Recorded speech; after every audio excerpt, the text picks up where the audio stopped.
今次嚟到越南咧，嚟到呢個村落裏邊，見到一個家庭，裏邊有兩個孩子，眼睛有啲不幸，咁但係咧佢哋亦都係非常之和諧嘅關係，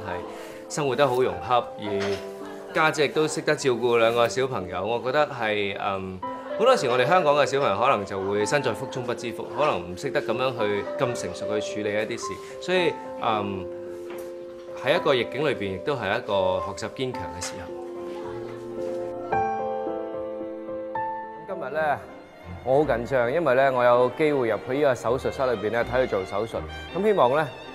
呢個手術一切順利，而令到佢咧對未來佢嘅教育啊、佢嘅學習啊，甚至乎佢嘅未來咧都可以有一個更好、更璀璨嘅成就。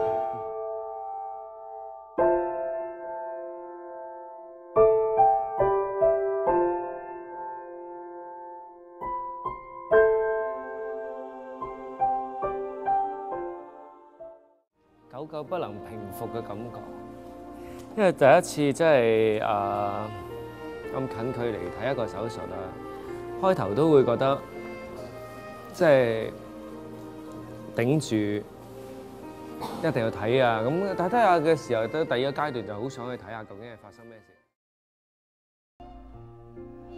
咁其實我發現咧，好多個案裏邊咧，除咗一啲好無助嘅小朋友，亦都有一啲好堅強嘅小朋友，好似頭先嘅阿 Queen。咁佢亦都係好獨立，好識得照顧人，好識得去幫助屋企。所以如果佢有一個正常健康嘅視力嘅話，我相信佢會更加能幹，未來會更加好。請大家伸出援手，一齊支持奧比斯童網之友每月捐款計劃。